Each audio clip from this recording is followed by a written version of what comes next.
Doctor वली दे रहे हैं और ये बहुत महत्वपूर्ण हो जाता है। और जैसा मानसिक स्थिति की बात की आपने, तो मैं चाहूंगी अब डॉक्टर सजीला मैनी जो है वो हमारे साथ जुड़े। आपने सुना तमाम परिस्थितियों को, और जो इस वक्त स्थिति है उत्तर भारत में, या मैं पूरे देश की बात कहूं, जहां पर लोगों की डेथ भी हो रही है, लोगों के घर टूट रहे हैं, बीमारी का खतरा अलग है, प्लस मानसिक समस्याएं भी बढ़ेंगी। आप इसको कैसे देख रही हैं? कितना असर पड़ सकता है और इससे बीमारी का खतरा कितना बढ़ सकता है? देखिए, ऐसा है जी, एक सेकंड।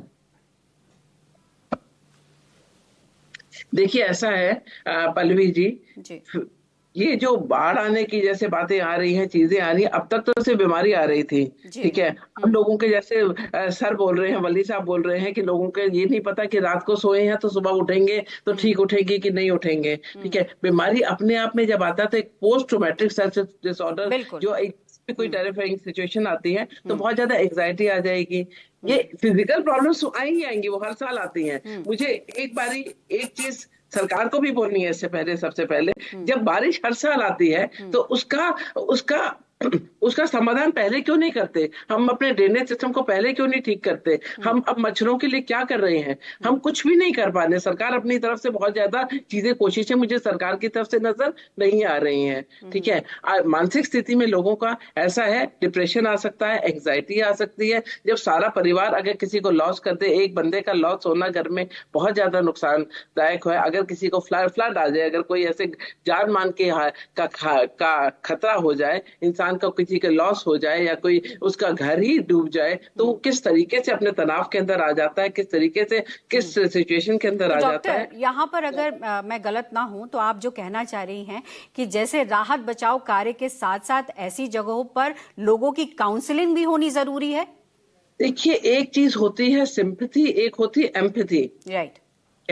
हमें एम्पैथी रखनी है उनके साथ, हमें सिंपैथी नहीं है। और हमें ऐसा नहीं है, देखिए, जो इंसान का घर टूटता है, वो ऐसे रिलीफ कैंप्स में जा रहा है, उसकी पहले ही मनोदशा बहुत बुरी तरीके से, उसका सब कुछ ही खत्म हो गया। वो यहाँ तक कई बार सोच लेता है, यार सब कुछ तो खत्म हो गया, मैं जिंदगी में दोबारा कैसे बनाऊंगा, मैं अपनी जिंदगी भी खत्म कर देता हूँ। या मेरे बहुत क्लोज हैं, वो मर गए हैं, तो मैं अपने अपने आप को भी खत्म कर सकता है। ठीक है, या इस तरह की, जैसे स्पेशली फीमेल्स के अंदर ये बहुत ज्यादा ट्रॉमा आ जाता है। कोई बड़े बुजुर्ग हैं, उनके अंदर बहुत आ जाता है कि यार इस उम्र में भी ये देखना था।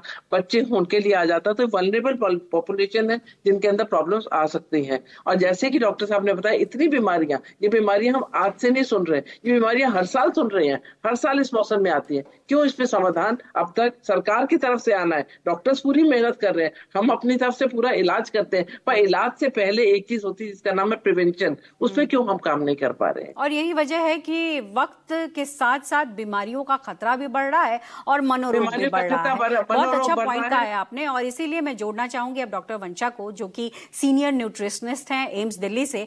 डॉक्टर, मैं आपसे समझना चाहूंगी कि ये तमाम बातें तो हैं ही हैं, साथ में आपका डाइट और लाइफस्टाइल, ये बहुत इंपॉर्टेंट फैक्टर है आज के समय में। इस वक्त जब बरसाती मौसम है, हालात ऐसे हैं, क्या खाएं क्या ना खाएं, कैसे रखें अपना लाइफस्टाइल जिससे कि बीमारी का खतरा कम से कम हो, क्योंकि बीमारियों की लिस्ट लंबी है। नमस्कार। जैसे कि डॉक्टर वली ने बहुत अच्छी बात कही है, एक कि हमने नेचर के साथ खिलवाड़ किया है तो अब हमें उसका रिजल्ट मिल रहा है। तो हम कोशिश करें आगे आने वाले समय में हम जितना कर सकते हैं अपने नेचर को, अपनी प्रकृति को हम बचाने की कोशिश कर सकते हैं।